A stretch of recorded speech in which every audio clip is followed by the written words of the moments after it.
Hey, you. great to be connected. Same here. Same Sorry, here. it took me a couple of minutes there. Talking about our my lack of love life. What can I do to help with that? Do you have single gay male people? I'm sure I do. Let's just put it out there. I think I'm ready for a boyfriend now. After like 2.5 years of singledom, I'm looking to date. All right. What about marriage? Do we like that? Do we want kids?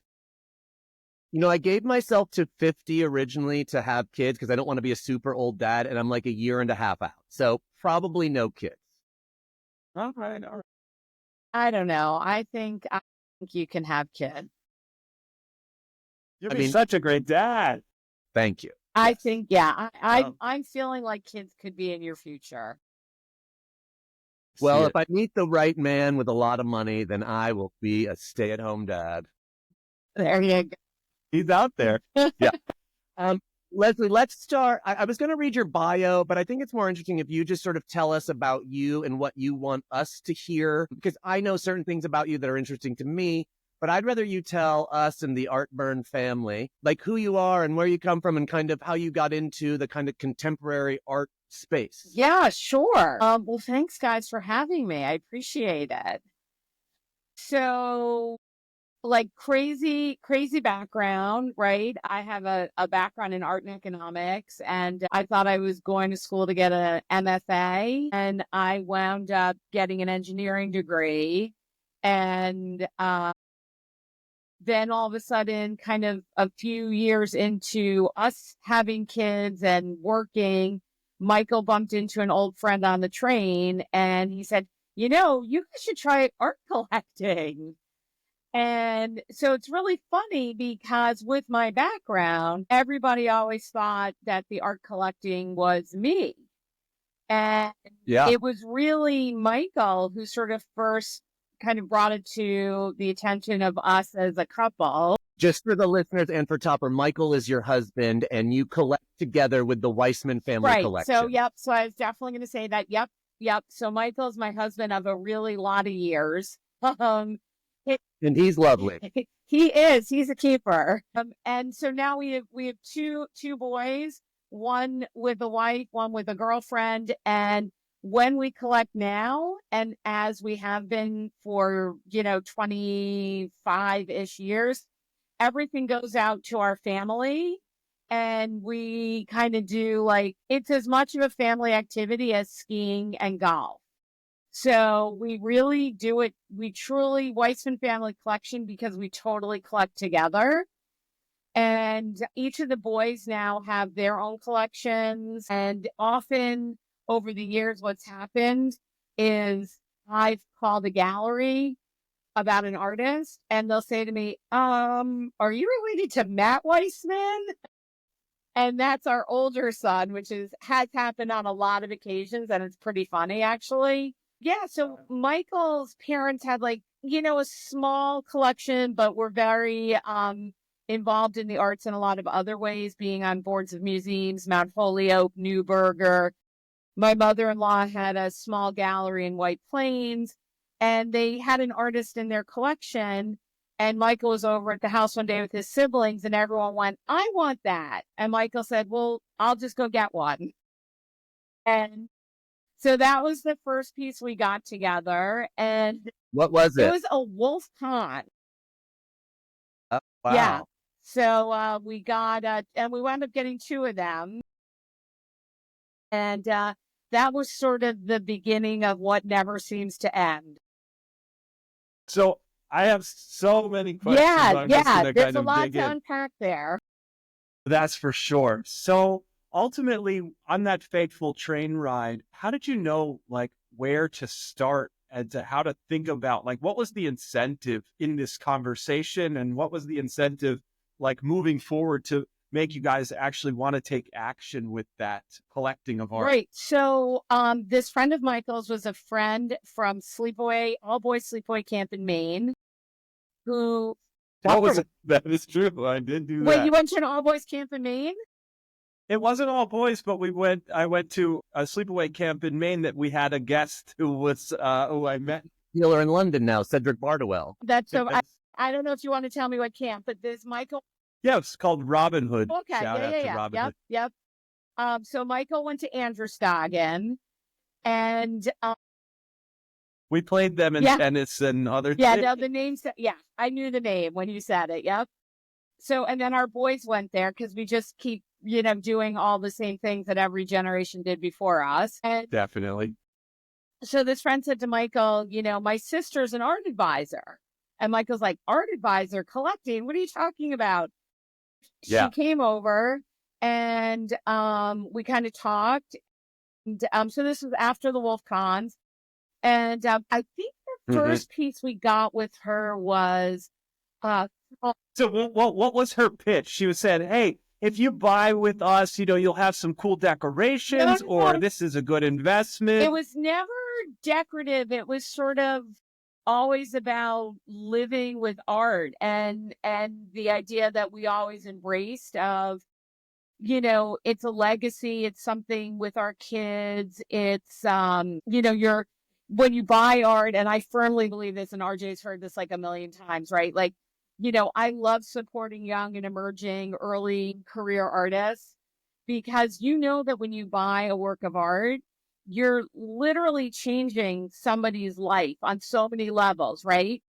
RJ says that all the time. Philanthropy, when you buy a $5,000 painting from an artist and they get $2,500 after a discount or whatever it is, like that's a big, I mean, if I sell something and I get $500, I'm like, oh my God, that's a big deal for an No, artist. and so the fact that I am a working artist and I sell my work, as well as run these curation projects and have a gallery in Chappaqua and a mixed use retail and collect. I mean, I definitely see, and I'm on the board of Fountainhead, which is a ton of emerging artists. Like Yeah. I personally understand like that thrill as well as, the concept that that's making a big dent, both emotionally in your desire to keep going forward, and it validates you, which is so important. And financially, it's paying your rent, it's buying your supplies, it's, making you independent in that sense. And so that's sort of one theme that always resonated with us. So, yes, obviously, we can all talk about art. It's an asset class, and there's a intrinsic value in it, but it's Hmm. really not for that purpose for us. We Well, literally, our entire house at any time has, every wall salon style. And you can see Yeah, behind you. I mean, it's like literally all it wow. just doesn't, and that's just like one teeny wall in my office.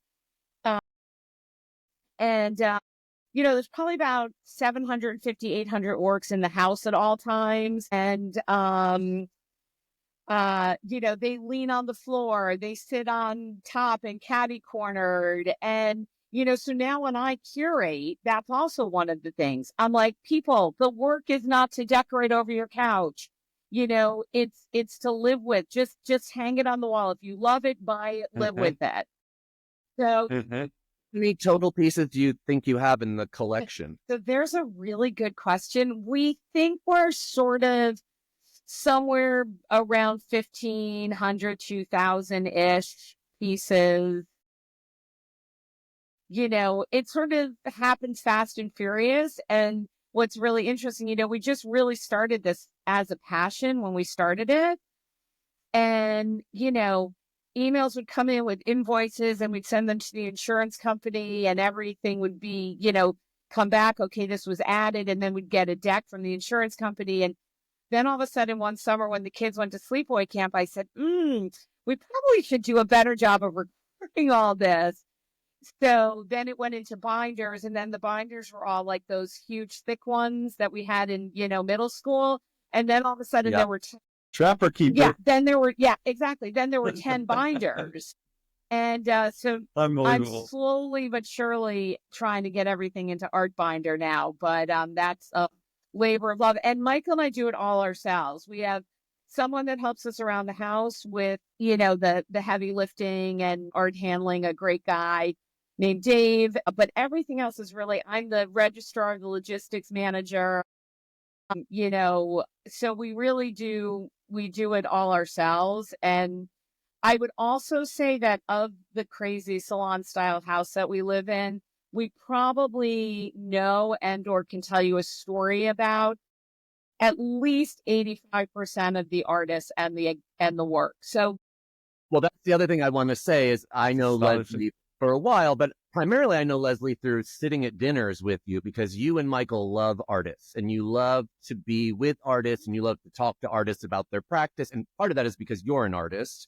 But can you talk about the relationship between buying and knowing the artist? Does that matter to you? If you dislike the art, love the work, will you buy it or what's that like? so it's interesting. So, I particularly love a great artist in terms of technique, style, genre, and all that. But I really love a good artist in terms of their person.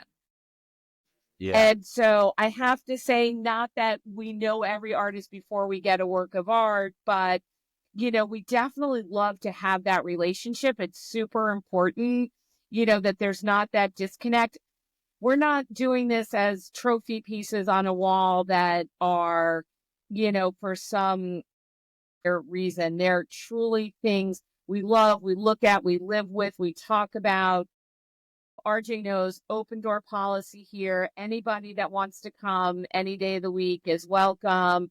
We put out brunch, we walk around, we talk about the art. That's what it's about. Like, I I Wow. want to go. I'm coming over Yeah, no, you're right more than now. welcome. And honestly, like I want my life to be that scene in Midnight in Paris where they're sitting in Gertrude Stein's salon in Yeah. like whatever year that was. I mean, I want that sort of sense of community that art brings.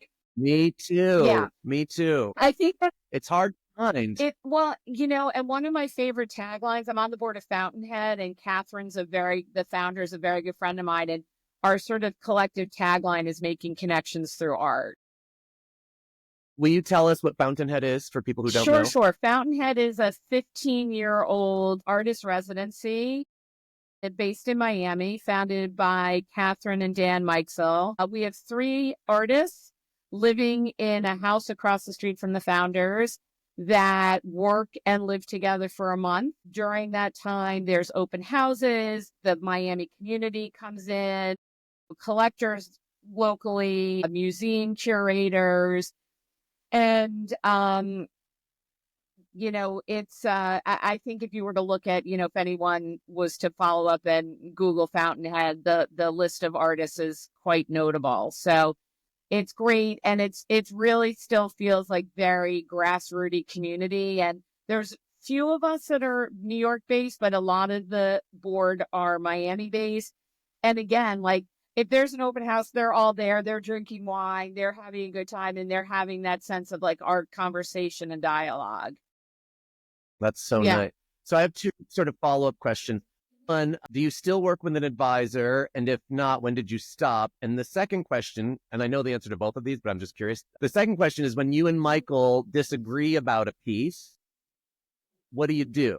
Okay, so that first advisor we worked with was great, and kind of like we learned a lot of the ropes from her. And we sort of got to a point where we didn't need her so much. So what were some pure fundamentals you learned from her right off the bat that you could share with the audience? Great question, Top So J. I think some of them were the whole sort of the how does the industry work, not on the art end, on the logistics, the art handling, the storage, the keeping track of it, the how to display it, how to interact with galleries. So not necessarily the picking the art. We always pick the art based on what we love. No one ever told us, "Oh my God, for artist, you got to get it," right? Didn't Wow. really factor in. So do you think that methodology is like a fool's errand? Because like I've always thought that like that's a really important element to figure out like, okay, what's going to appreciate the Oops, most? Something I like to say to RJ is like, who's the genius? Who's the Warhol of our time, and how do we identify that? Like, is that Yeah. not considered when you guys are buying? I think that's a really tough question, right? That's sort of the fun one to toss around at, a drunken brunch. But, I think that I think look, you can look at the fundamentals, right? Did somebody go to art school, or are they self-taught? Who's their cohort group? Do they understand the material? Wait, let's say it slow for the audience. What does that even mean? The cohort Like, group? We're all like, this is kindergarten so style. who are they friends with? Who do they hang out with? Who did the artists themselves do studio visits with? Who did they go Wow. to grad school with or undergraduate with? Who have they been in group shows with? Who do they pal around? Wow. Because Those are huge you're things learning. that I would never Yeah, consider. and you're learning. You're learning from that group of people. I mean, I had a bunch of people over the other day, and one of my friends, can I say names and stuff? But Absolutely. Yeah, we're name drop here. my friend Ryan Wild, an amazing painter, sculptor, was here, and she came into my studio and she's like, "Love this, work on this. This is working. More of this, less of that." Right? I think we need to Joel. learn from our peers, and Yeah. I think Astonishing. one of the things is finding a group of people that you have that trust and transparency with. So I think when you're looking at who do you want to add to your collection, there's that. So there's their cohort group. I haven't. And does that represent, sorry to interrupt, does that represent like art movements? So like, generally do people in cohorts like kind of use the same methodologies, like to bring it back to like the impressionism days, like where, Monet was hanging out with a bunch of other impressionists and then that's what they're doing. Is that going on today? So that's sort of interesting. I actually, I had a bunch of artists friends over this weekend, and they all work incredibly differently. I think the availability of materials, both surfaces as well as application, are so different. I think there's just a mutual respect and a high level of understanding. I think, there's sort of basic things like return to abstraction, abstract figuration, abstract landscape, but I personally don't see kind of a higher level movement in time. I think that might be hard to discern, but I think an appreciation with a cohort group of knowledge of materials, people saying that they want to be able to hang their work, but paper is a better substrate for them. How do you get that surface in a hangable format so you're not spending a fortune on framing? There's a couple of ways. There's glue on board, as Ryan was talking to me about. My friend Lindsay Burke was telling me there's fiber paste material that sanded down and applied several times on any surface starts behaving like paper. So I think, like with anything, like from an advanced athlete in sports, the use of the tools that they have, whether it's titanium golf clubs or aluminum bats or whatever it is, with art, it's the toolkit of materials. So that, I think, the cohort group helps solidify.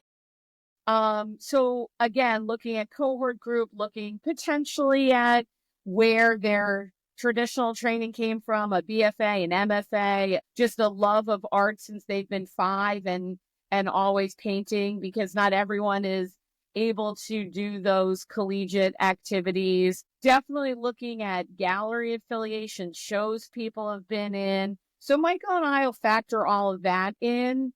And to harken back to the what if we don't agree, what we often do is if we get a PDF, we send the PDF out to the fam. Everybody gets to weigh in. They get to pick their top 3. We almost always have 2 that overlap. And then we choose Wow. from that. We do look for, we may have an artist that we love, but we haven't yet found the work we love, but we know based on the style, the technique, all the other variables I just mentioned, it's somebody that would really fit in our life. So we just wait for the right piece. Michael always says we're very patient collectors. Well, I asked because I think recently we had this conversation about Hannah Bierman, who we all love. She's amazing. And I love that work so much, but it's challenging work, right? It's like very abstract. There's like a dog bed on it, or there's like an old shoe glued to it or whatever. And I remember you saying like you love the work, but Michael wasn't there yet. And since I know you curated her in shows and we all love Hannah, she's amazing, but I'm wondering, did you get him there yet? And what was that process like? And if not, Yep. So I got him there a year and a half ago. Uh, and we okay. have a really, really large work by Hannah. And the minute he saw it, it was in a group show at Fredericks and Fraser, and it has a half of an umbrella. It all made sense to him. So, that will sometimes happen. If 2 out of 3 of us, or now we've got girlfriends and fiance or wives all weighing in, everybody gets an opinion, and sometimes we kind of like plead our case. So Wow. Let me ask you this. When we send you, I work at Half Gallery, when Aaron sends you a PDF of the current show, you then send that PDF to your entire family and they vote on it? Whoa, that is incroyable. That is, like, do you say like, hurry up, we have to go because these things could be sold? Oh, yeah, no. They know there's a time frame. So if they don't weigh in, they miss the boat. But You don't have any gay sons? Because I want to be part of that voting. Give them the So yeah, no. It's really fun, and it's Wow. fun to see sort of who aligns. Look, there are times where Michael and I get override because it's an artist we've wanted for a long time, and someone will say, "Here's the only work available. Is this one you like?" But I'd say, more often than not, we really like to try, to get us all on the same page. And then how is it decided where the works go? Like this son gets one, that son gets one, you get one. Does it go to storage? Do you have work in storage? So we do have a large storage space. I think that might be how you guys got your storage space. But At Uovo? yes. Yeah, you did tell me that at dinner. You were like, why aren't you at Uovo? It's so cheap. And I was like, I allowed don't to know. disclose that. We can disclose anything here. There's no rules, Leslie. We don't give a fuck at Artburn. I am much better without the rules. Yeah, no I'm the rules o- here. We're artistes. We're artistes. I like to be a little artiste and a little degenerate.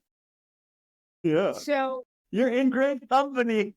So we do have a lot in Wova. We have an old quirky house, so not everything can find a space on the wall that's large. So we do have for a lot of large ones, we also will have a small one. Before we got our ginormous Maud painting, we got a small drawing. We have This is Maud Madsen from Half. yeah. We work with her. We have ginormous Rebecca Ness and small Rebecca Ness, Duran, lots of artists that John Langberg, yeah. that work large, that we then also have a small, because we have limited large walls. It's a little bit like Tetris when a new piece comes in. The other day, 5 pieces came from California, and we did a little Tetris to get everything on the wall. Some of it has to do with size, and some of it has to do with covering up the holes that we've made. Do you have a schedule for hanging? Do you do like an annual rehang? No, it's kind of at a whim, and we get something that we're really excited. We're like kids in a candy store when we get new art. We that is so we rip it awesome open and we're like, if I'm home or Michael's home, the other one will take a picture of what the work is so that, we can show the other one this came. The other day, a new Andrew Sender came and we couldn't wait to get it up on the wall. So, we're super excited about being able to have all of this and live with it. That's incredible. So I just have one. So basically, one of the objectives of the podcast, or kind of one of like the genesis of how our conversation started to begin, was we have some friends who are, wanting to collect, but really scared to take the plunge because they have no idea where to begin. And they don't want to get ripped off. And so, like, should they just allocate a certain budget and just say, okay, that money is on fire, or that all went to zero? Or how should someone approach beginning to collect? with something early, So in with early so in all work? honesty, like I've just started. So, I have a little bit of a merry-go-round on my head, right? Collector, artist, advisor, curator, That's which is amazing. sort of fun. So I have a lot of kind of younger collectors that are just sort of starting, or that's a better way to say it. People that are new to collecting, right? So they're not necessarily not necessarily age-wise, because they're kind of between, 26 and 50. They're just new to Hmm. collecting. And, they definitely all want to start in a place where they have a comfort with, you know, a number that's comfortable for them. And I'll say, instead of, going out for dinner 5 times this week, or buying a new handbag or new pair of shoes or whatever it is, you could get a work of art, and it's something you can live Hmm. with. And a lot of times, like this time of the year, I often say, like, gift somebody a painting. I mean, our son and his wife just had their first anniversary, and, we gifted them a Ridley Howard. It was a work on paper. We were able to support a gallery by purchasing it, an artist by purchasing it. And now our kids have this work of art that they will always have a story about, and they'll get to live with it. But how did you choose that work, and how do these early collectors or young collectors choose the work and choose the gallery? So, I think in my list of things of how and why to look at certain artists, I definitely think one piece of the equation is, if an artist has a gallery, kind of looking at the history of that gallery and their strengths, right? I mean, I think a gallery's first client is the artist, and how the gallery treats the artist is important. And the gallery, and also, I always say, when an artist leaves a gallery, especially for a lateral, it's not like when a brand gets sold from a consumer packaged goods company, and that company is getting compensated or in a way reimbursed for all their marketing efforts. Galleries don't get that. And so, you really want to look at a gallery that's kept their artist roster, or a gallery whose mission is place artists, into bigger galleries, that they're growth engines, Yes. right? So how do you find how to So I would say that Michael and I have about a dozen galleries that we work with fairly religiously, and then a few that are sort of a bit, fill in. And they're galleries that have had their artists and have grown artists and stick with them and do the right things at the time for the artist. So, keeping their prices consistent, making sure that work doesn't get sold to flippers, potentially needing to protect an artist if the work shows up at auction too soon, making people Wow. sign agreements to give the gallery the right of first refusal to buy back a work. So, I think there's a lot of things that just have to do with sort of a moral compass more than anything. So I think for me, one of the things that I can do on the curation side of things is, I really, I just did a show with my colleague Charlotte Hailstone, who also is an artist as well. So we both kind of are able to have two sets of eyes on work. We did one at 81 Leonard, where it was a combination of fairly established artists with a lot of up and coming artists. We had a bunch of half gallery artists, a bunch from Kravitz Webby, Frederick Frazier in the mix. And we had some from Marinero. There's a whole range. And so in context, younger, newer collectors can kind of see how this all works together. And I'm able to kind of direct people. This is a great artist, dedicated studio practice. And I think for those collectors, the adage is, buy your peers, right? You're Mm. supporting your contemporaries. I bought a piece from you from the Leslie's curatorial project is called Loft Yeah. Project. So do you have a website for this? We should announce it, and we'll have Earl put it down there on the bottom. Earl's our AV guy Yeah, or no, whatever no, he no. does. It's loftprojectnewyork.com. And Yeah, loftprojectsnewyork.com. and like I said, I do it with Charlotte Hailstone. So RJ did get a work from a project we did last summer at a space called 13th Story. And it was a work by Alexander Duchamps, who is an artist based in New York City.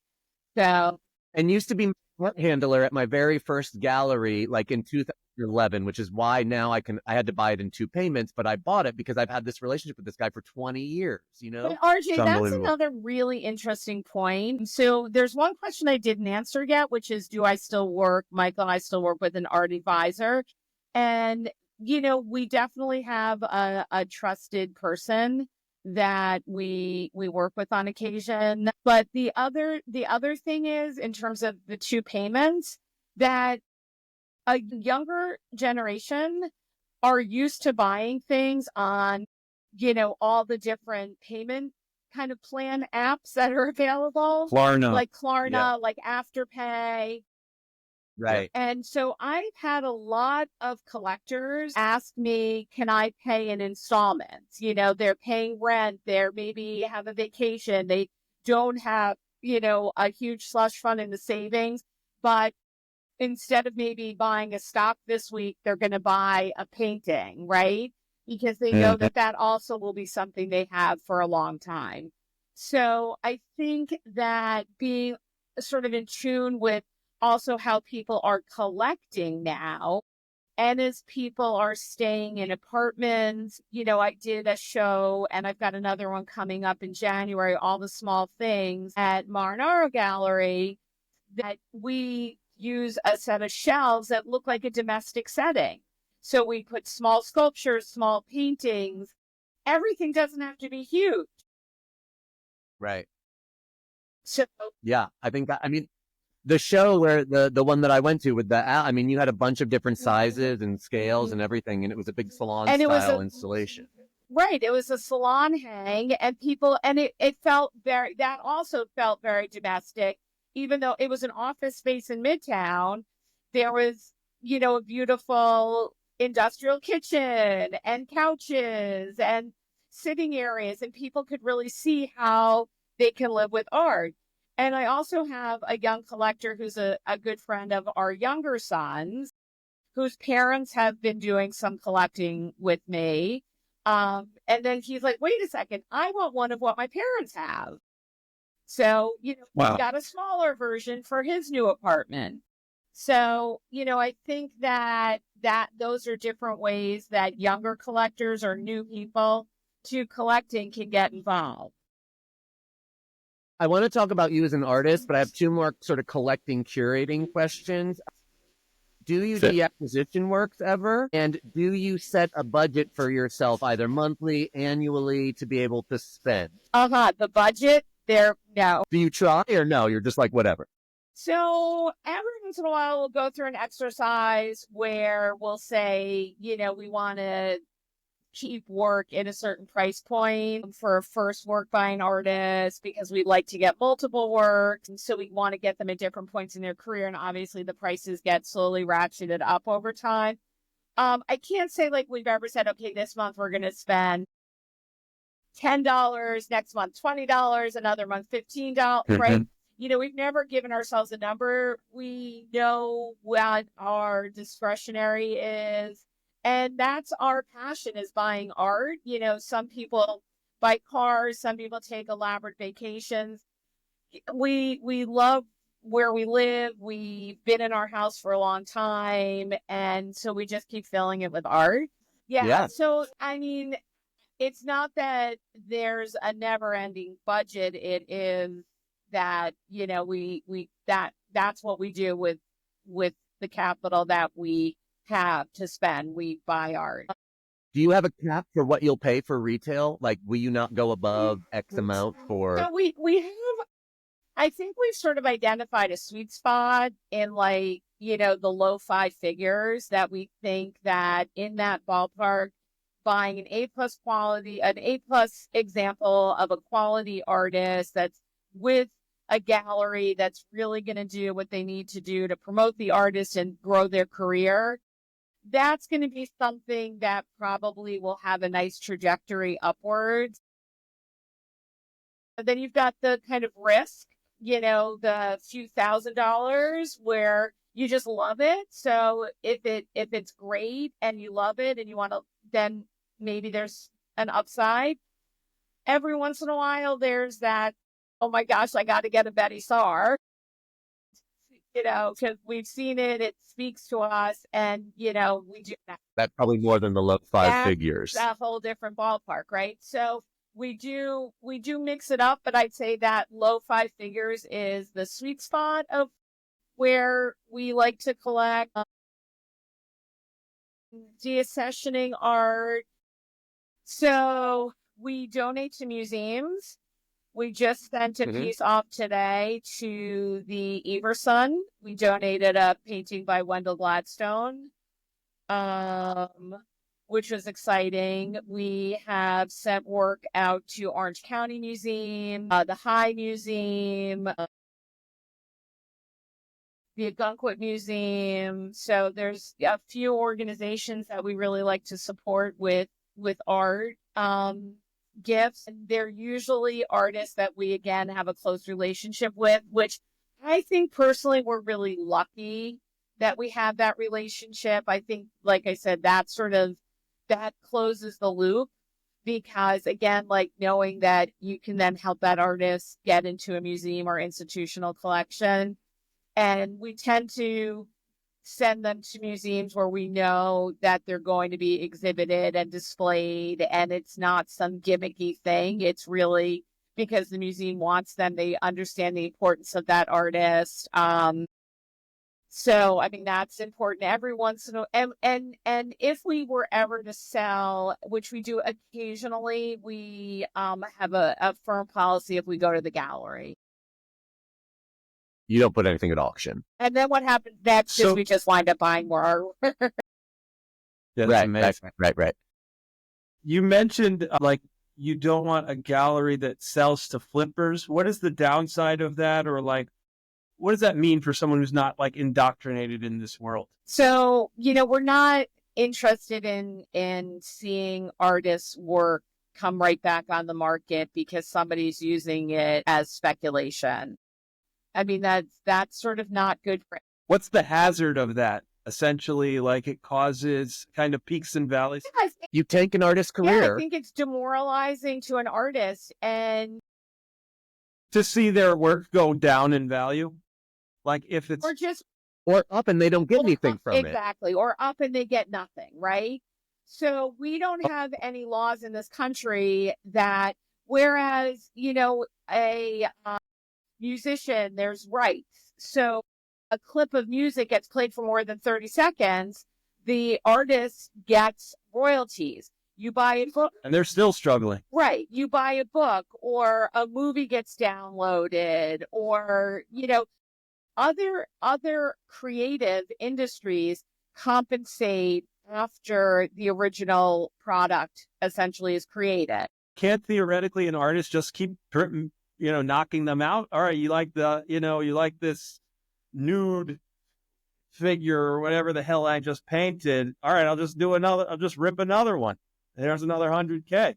I guess theoretically, yes. I think in reality, no, because I think the artist has something to say, right? That's sort of a whole nother component to this. I think artists, and Michael and I have said this often when we've talked publicly about art, artists are pictorial historians.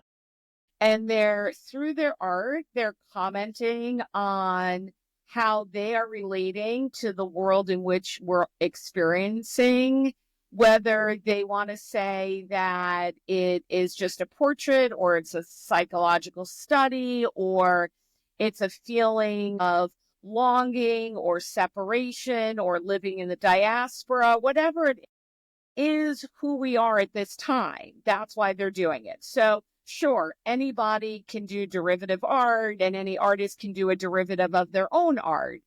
Is that accomplishing the kind of deep meaning of what the art was originally created for when they did that first version? Probably not. And I think that to maybe the discerning eye, that would be picked up on as derivative. So I think that an artist creates different bodies of work. And I think they evolve, even though each body may look different, you can still tell it's the artist's hand. And I think that's important. Obviously, everyone is allowed to change. I'm not saying you can't radically change. Some people do. Some people go from painting to sculpture because the sculpture is a better way for them to communicate. So I think flipping art is treating it differently than what the intention is of the art. And it's somebody looking to capitalize on another person's output. And it's different than kind of trading a stock. I think you can't make that equation because it is a. There was kind of a famous lawsuit, I think, with Alec Baldwin and Mary Boone, where he wanted this painting. She had sold it. She went to the artist, said, just make a second one. And he did. Yeah. Like Baldwin, who I think is a decent collector, and was like, wait, this isn't the painting. And then he sued, I think he sued her, and won because he was sold basically what you said, Topper. This artist went back to the studio, pumped out another $100,000 painting or whatever it cost. And then it was sold kind of under false pretenses. And I think, Leslie, to your point, if you have an eye for this stuff, you're going to know if someone's moving merch or spending time in their studio, painstakingly deciding what next sort of move to make. Right. I mean, I think that, a lot of artists will sit in their studio, whether they're working on their computer or reading a book, just to be surrounded by their own work so that at any moment they could just go and put one line down or tweak something or fix it. So I think the idea of making a derivative work of your own is in a sense artistic plagiarism. But isn't it? So that's another debate that we've had on the show a couple weeks ago. It is my perspective, and again, I know nothing. I began this. I am a beginner art collector, but my gut tells me that it would be important to have a significant quantity of works out there in order to build the artist brand. But that seems counterintuitive, I guess, or maybe that's not true. I don't know, RJ, what? How do you build another Warhol? Well, remember Lucian Smith, who I love? But poor Lucian Smith was bought and sold 20,000 times over. And he is a cautionary tale. This kid was young at the time. I mean, I had a gallery. I was getting offered all these secondary market pieces, hundreds of thousands of dollars for stuff that was retailing for $10,000, $20,000, and it was selling. We were all passing this stuff around at one point, and it destroyed his career. And there's a few other artists like that out there that we know that they had a gallery and I think this is where the gallery and the artist relationship needs to be client. The artist is the gallery's first client because that's who they need to protect. Just the same way as an agent in Hollywood is looking out for the actor and actress's best interest before they look out for the movie studio's best interest, right? So. But when you say it destroyed a career, it just feels as if he probably made a lot of money to maybe set himself up to. I think he did make a lot of money, but also that money has a fine, this was 10, 15 years ago. It doesn't, and I'll say he has some career now. He started a new project and stuff like that, but it's not where it was. And I think had he been protected along all those lines, he would be in a different space, and he would be, I think probably, his work would be much more valuable. Now you can't sell these. You can't sell a rain painting for $1. No one wants them. I'll buy them. Well, we'll talk after. Les, I think this is a nice time to sort of segue into you as an artist. So we spend some time on that because you've really enlightened us about your collecting and curating. The first time I remember hearing about you as an artist actually was in another artist studio, Lauren Welch. And you were I'm going to be dramatic, but it felt like you were really sort of painstakingly considering this red paint, and you were asking a lot of questions of Lauren and the other artists at the studio visit about this specific red that you were trying to achieve. So I'm just wondering, when did you start making art? Like, what's that like? Are you showing it? What's it like to be a collector and ask artists to come in and give you advice? I mean, it seems interesting and fascinating. And So on that paint color, it's quinacridone gold nickel azo. And the mineral to make the painting no longer exists. So Lauren and I have been going around buying up whatever we can find. It's a golden color. They're the only ones that make it. And Lauren actually been on the phone with Golden and we know how to recreate the color. Anyway, that's me nerding out on paint colors. Golden is a paint Yeah. company, just for those who don't. Yes, Golden is a paint company, and they own like RF and a great watercolor company. So anyway, I painted my whole life. I have a lot of artists in my family. I have Cal Arts, Hunter, Cooper Union, and so there's a lot of artists I've been painting my whole life. And then I started getting this MFA, wound up getting an engineering degree, and then came back to painting about 15 years ago. How long of a break did you take? So I always did stuff like when I was traveling for business, and I never was without a sketchbook, but probably like the first 10 years, 10, 15 years, let's say, of my like raising the kids and working in corporate America, and then kind of came back to painting. And now I have a full-on studio practice. I paint over at the Art Students League. I work with Larry Poons. I have a studio at home up in Westchester. Wait, what do you mean you work with Larry Poons? So Larry has a studio at the Art Students League where he teaches, and I sometimes monitor his class, which means like I'd kind of assist when he's not there. I did that last year. Now I just paint, and then he comes in and kind of does a crit once a week. Larry Poons is a abstract painter, right? Like Abstract painter. really colorful. Yeah, he shows with Yara's gallery and Almeen. And he was in that infamous movie, The Price of Everything. Well, I mean, he's a very well thought of. He and Frank Stella were best friends. And so, I now I'm very active in painting. So I think that actually also gives me like an innate understanding in a way of what other people are going through with their processes and where they are. Yeah. So I sort of I was for a long time doing these very abstracted kind of twisted figures. And then over the pandemic, I think if everything was so abstract and twisted, and although I always said to myself, I don't want to make pretty pictures, I live in the middle of the woods, and we're stuck in a house, and there's 6 of us living here and a dog, and, my studio's in the backyard, and all I see are trees and water. And so I started like kind of doing these abstracted trees as my way of talking about the things that we all share, the things that bind us, and the way in which our lives overlap and grow, and sort of the groundedness of the roots and the expanse of the branches. And to me, they're very much figures, but in trees. They're also kind of like heavy, though. They're not like, like Daniel Heidkamp, who uses kind of like beautiful pastels and bright colors. Yours are kind of like dark and moody. There's like reds, that red we were talking about, and there's like browns, and it's like they feel kind of like heavy, like weighty. The trees have a lot on their mind. The trees have a lot on their mind. I mean, the intention is to provoke conversation about our collective humanity. And, the past how many ever years we've been dealing with a lot of ups and downs in that regard. So yeah, they're not intended, some of them have sort of this ethereal, uplifting, there is sort of that aspirational component to them, but also kind of working through the twists and the turns that we have and that we have to deal with in life.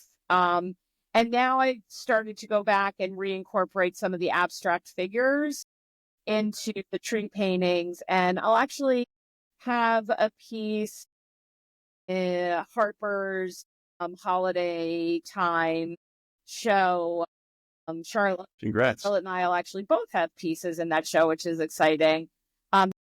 Which space is So that it'll in? be to Harper's Chelsea space, and it opens, I believe, on December 12th. I'm all for the shameless plug. No, please. and, Yeah. That's what we're here for. Harper. yeah, no. I mean, they have such a program, and we were lucky. Actually, I was able to take a group of people from the Art Students League, where Iria, the artist that they kind of just came across, deceased Finnish artist who had a studio in Soho and recently passed away, and Harper's team were kind of taking the work from the space and did a show and had been presenting it. But just as an artist with another group of artists and art historians, we were able to get into the space. And again, it was a little bit of this Midnight in Paris moment of, it was so other old worldly. It was amazing. But she painted with Larry Poons at the Art Students League in the 60s. So it was like amazing for me to like, two ends of the same equation with Larry Poons in the middle. Let me ask you, was it difficult? Is it easy? Because everybody, knows you as a collector, I think, but does that make the relationship of transitioning to be an artist? I mean, what's that like when they approach you? Like, is it confusing? So, it's funny. I think that most of the artists that we have in our collection, and when I come across artists and I'm able to discuss things with them, I think that there's sort of a nice understanding there, because I do then have my artist and collector hat on, and we can talk, we can nerd out on the art stuff. And I think that there's an appreciation for the fact that the work is going to a safe space, and like I can have that conversation with Lauren, or I can engage in those dialogues about how did we get there, what we were thinking. And like I said, my friend Ryan Wild, who we have many works by in our collection, she's a really good friend. She can come over and just kind of come into my studio, and we can have a conversation about the art. So, and for me as an artist, I love living with the art and kind of appreciate it on like, I'll zoom in, I'll look at little strokes and techniques and things like that. And I like the fact that I can ask other artists, oh, how did you do that? Or I can suggest to somebody, try this, technique, or this medium, or whatever it is. So I think, 90% of the time it's a really good combination of things. Interestingly, I had one organization that wanted me to get involved with them, on a board level. And in the interview process, they're like, well, don't you think it's an inherent conflict that you're a collector and an artist? And I'm like, really? No, not at all. I mean, how many artists do you know that also collect their friends' works? Right? Yeah, and have galleries. Every single one. One. Or gallery owners that went to art school, or, I think that that's what makes the art world so unique and such a true ecosystem. Because everybody. Are there artists that you look at for your work that sort of inspire you? So whether they're contemporary or Matisse, I don't know. So honestly, for me, I mean, you've seen my work, and so it's like. And your Instagram is Leslie Weissman, so you can see a lot of your work there. Exactly. And we'll put that up. Earl will put it up at the bottom. Thank you. Yes. So I think that I really like the German Expressionists. So that's a big influence on me. And as of late, I'm having a I'm gonna mess up the name, Hieronymus Bosch moment. Yeah. Wow. So Egon. You're botching. Egon Schiele. I sort of I still like sort of this idea of like very twisted elements, whether they're figures or trees. And I think I'm finding that I'm having a candle moment. So I just did a whole bunch of work with candles, kind of trying to work through a sense of freeing, right? Because flames and candles and fire and kind of have this, both mesmerizing, controlled, and yet expansive property about them, and I Hmm. think for me, those are, so it's a combination of artists I like as well as thematic things. So I may like just look up, fire and look at who did fire well. But like back to your point Wow. about Daniel and I, if we wind up sitting next to each other at a dinner, This is Daniel it's Daniel Heidkamp. Heidkamp who RJ mentioned before. Like we'll have a pretty in-depth Okay. conversation, and I live surrounded by a lot of Daniel's works, and one of my favorite is a piece he did where a cat is having a dream that he's a lion, and yet it's in this sort of beautiful, serene landscape, which speaks to us because Michael and I love the water in New England. And so it's sort of combining that in my work, things like what Daniel's doing. So I appreciate the fact that he'll take the time to speak to me and not speak to me like, oh, I'm a collector and it's going on the wall, but that I really appreciate what it is I'm looking at. Um, so, And what a great colorist Daniel Heidkamp is, too. I God, mean, just beautiful. amazing. And what about who are you looking at now in the sort of contemporary scene? I mean, you've mentioned a bunch of artists that Ridley Howard and Hannah Bierman, but who's Ryan Wild? Who's like new on your radar, and where do they show, and what are you looking like? Who's exciting to you at the So moment?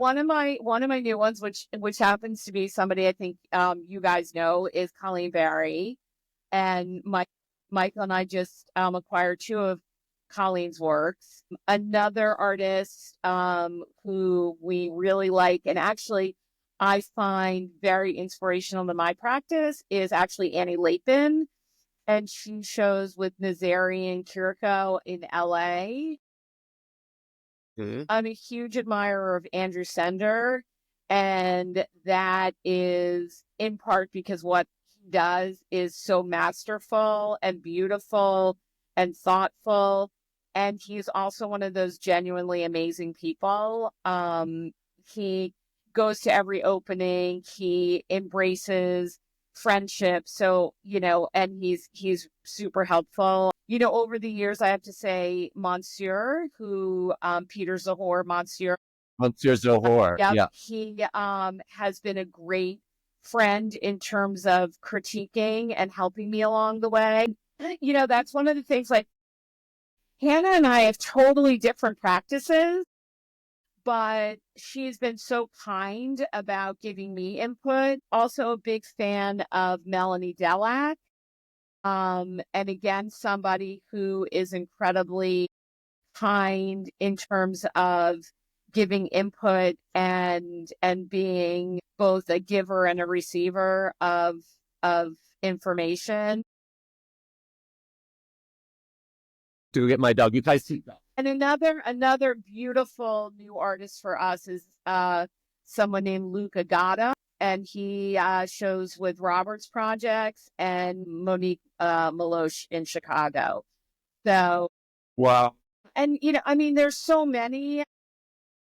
We do have so many Do you artists, and like I said, we love kind of having art from different phases. Like Lizzie Lundy, Daniel Roberts, Maud, early on. different phases? What does that mean? Different phases in your life, No, different in phases in in their their career? career as they grow. So like artists like Rebecca Hell Nass and yeah. Anna Benaroya, who are truly been good friends of ours and the family, since they were in grad school where we first, met up with them, and we got work when they were, still in MFA programs, and have followed their career and acquired work along the way and stayed friends with them. I was doing a project for Monsieur Zahor at the, two freezes ago in LA, and Anna was so kind with her time and helping me critique my piece that I was contributing to that show. Wait, was that the one where he asked everybody to make a painting of him or something? Oh, I've seen that show Yeah. too. Yeah. Aaron was in the show, Yeah, but it was it was it was fun. Loved it it. was great. So, I'm So incredibly appreciative of artists. They're like my celebrities, right? Like Wow. me too. I'm so appreciative of them taking the time to give back to me in terms of critique. I mean, I get a thrill when like I said, I'm a shameless promoter, but I do it because I do like to receive, input back. And I'm so appreciative of that, little message that an artist friend of mine will send saying, oh, I love this. This really works. Another person who I've been friends with for probably 15 years or so is Ryan Schneider. And I love him. Ryan and I first met. He lives in Palm Springs now? He lives in Joshua Tree, and Joshua he Tree, yeah. shows with both. Same He shit. shows with the Pit and with Almeen.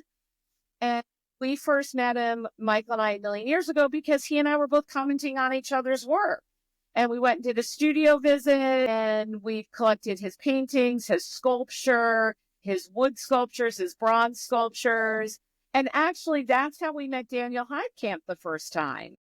Ryan said, oh my God, you guys got to get in the car and we're just going to, go meet a bunch of my artist friends. So we drove around Brooklyn with donuts one morning, and we went to meet with Van Hanos and Ryan Kitson, Daniel Heidkamp.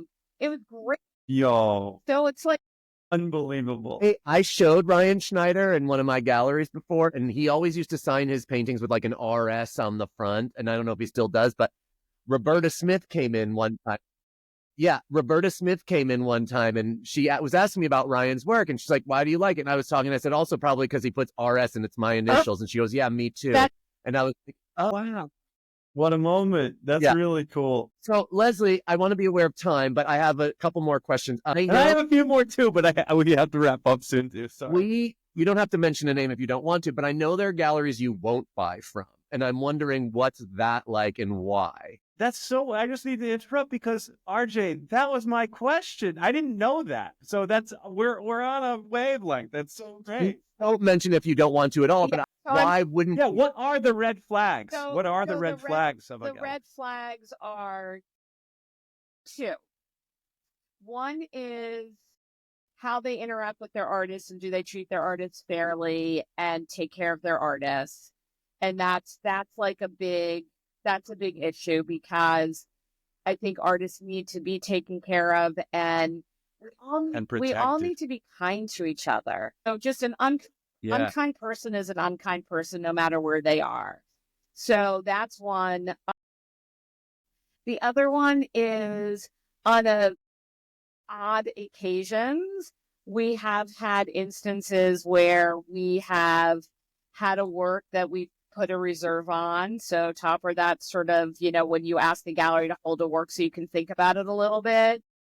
And we sometimes we'll ask for two works to be put on hold so that we can do our little family thing or give it some thought or consider sizes because we would prefer to get as much work up as possible. And then you get the call back or the email or the text saying, oops, sorry, we sold it to a really good collector. Oh, So, that's kind of shitty. So, where people sort of diss you a little bit, like, as I said, I think the thing about the art world is being able to work with good, kind people. I really do believe it's truly a community. There's always kind of fucked up things that happen, but like, let's try and mitigate that and hope that those are the exceptions and not the rules. So those are sort of the two big things, like where people just treat you in an unkind way for, not a adequate reason, or where they've mistreated an artist, especially if it's an artist that Michael and I are particularly close with, and that kind of hurts and we take it personally. I think, Leslie, what you keep on talking about, and I think this is so true, like the contemporary art world is very small. You see the same people kind of all the time. And I think it is so nice to have these just kind relationships with one another because it doesn't need to be cutthroat or nasty because you end up seeing these people throughout your life. And it really is. I mean, I say this all the time when I go to art fairs, 4 or 5 year or whatever. It's like high school reunion every time you go. And, all these people's careers change and grow. And the idea of being like rude or nasty in this business doesn't make much sense to me. No, I mean, you wind up sitting next to people at dinners and, you do know a lot about people and there is a lot of transparency. So everybody does know who kind of has what and who was invited where. And, it's not, they're sort of, it's not Mean Girls, right? It's really, That's it's right. really this sense of inclusivity. It's, oh, are you going to this opening? Are you going to that dinner? No, I'm going to this dinner because I went to this gallery's dinner last month. Or what art fair are you going to? And I also think there is the transparency in, calling up your friends, collectors, gallerists, and sharing information about artists, saying to a gallery that you're close with, let's go do a studio visit. I think this artist could fit in your program. And I think that's another kind of nice hat that I get to wear as a collector and an artist that I may see where an artist and a gallery come together. And I do know that Michael in particular has spent a lot of time with artists that we have in our collection over the years, kind of really talking through what would be the right gallery. How do you deal with your finances? How do you save for the future? Like all those other intangible things that artists really need to know to protect themselves. And in fact, Erin from Half Gallery has done, I had asked her to speak to a bunch of artists at Fountainhead because as artists are thinking about either going to a gallery or doing self-representation for a while, understanding how they price things is really important. And, if an artist, sold something yesterday for $10,000, but yet that collector's friend says, I have to have one too, I'm going to pay you $300,000. You need to say to that artist, don't do it. You'll never make any money again because you've now put your artwork into a different category where you haven't caught up to that spot yet. And you've leapfrogged over the steps you need to make to support being at $300,000.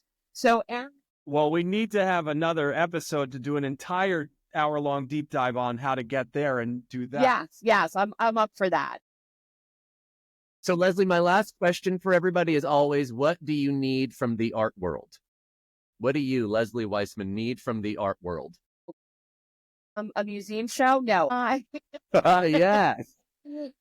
Let's get it. I'm going to smudge some museum. I need a gallery and an art world. No, I think, what Michael and I get from the art world is, a sense of belonging, in a very striated and discombobulated world. I think personally, I get a sense of belonging. And I think by wearing all the hats I do, I increase my connections with people, my conversations, right? I mean, we're all just skin and flesh and bones and emotions. And the art helps support us in the sense that it's a springboard for dialogue and communication. So, that's why Michael and I love having an open door policy and having people up for brunch and, and dinners and just being able to talk to other people about meaningful things as opposed to some of the more superficial things that we may have in our lives due to circumstances. So I think what I get is an emotional satisfaction and a sense of being part of a community, and in that helping people add work to their collections that they feel good about, and supporting artists and knowing that you're making a difference in their life. I get a satisfaction out of that. I think you have like a really, I mean, I knew this maybe, but you didn't articulate it, that you just have such a strong sort of like ethical, really nice, Yeah, I in think, the world in general. to come across just like good people who just want to sort of, I just want to sit around and talk about art all the time, period, you know, like, It's really nice. Like I have a show opening this weekend at my space up here in Chappaqua, New York, and it's in a mixed use retail space, and it's a lot of non-represented artists, and I'm able to, have their work. And we've got some work by Al Duchamp and Lauren Cohn and Charlotte Hailstone and Jeffrey Mello and Melanie Delac and Kamoy Smallings and Michaela Roman, and it's going to be a great show. This work it's important for them to get their work out there and to have that validation. And the minute I can make a sale for them, like I get excited. And when is Awesome. that it's show? this Saturday, 1 to 5 in Chappaqua, New York. So Okay. I'm going to it'll come. be really fun. I also built an art vending machine. So as a way to help support the arts community, Charlotte and I paid all the artists in advance. So this was a way that they didn't have to wait for their inventory to sell to a collector. We had them make mini works of high quality. So they're 2.5 by 3.5. And we paid them in advance. When people come to the vending machine, they buy a token for $50. They put it in, they pull the lever, and out comes a mini piece of art. Wait, is this going to be on Saturday? It will be there on Saturday. I'm coming with my It $50. was really fun. That's freaking It's awesome. really. Leslie, are you going to New York tomorrow? Am I what? Are you going to go to New York tomorrow for Half's openings? I'm sorry to say I'm not, because I'm going to install the show up here tomorrow. And I do have 25 hungry family members coming for Thanksgiving. And I also love taking care of my family. So I will be cooking every single dish we eat. That is And unbelievable. RJ, you Leslie, this love to cook, so you get that too. I do Yeah. love to cook. Yeah. That creative, got to keep the hands moving. I mean, I think cooking is art, right? Baking is science, cooking Yeah, is that's art. exactly right. Baking is an absolute science. If you have the wrong amount of baking soda and baking powder, you're screwed. Art is like shit, or cooking is shit and mix, and if you love what you're doing, it's going to turn out well. That's right. That's right. Leslie, really, this is an amazing conversation. We'll definitely have you back if you want to do it, because To talk to you guys for an hour, I'm happy. it was so So fun. Leslie, thank you so much. This was really awesome, and I love talking to you. And I'm sad Incredible. for openings tomorrow, Thank you. but I I'm hope- going to come on Saturday. I would love if you would come on Saturday, and maybe we'll get going by the house after, because you have kept wanting to get here. So you can do. I would love Yeah, to. or we could just send you back to the house. RJ will fill you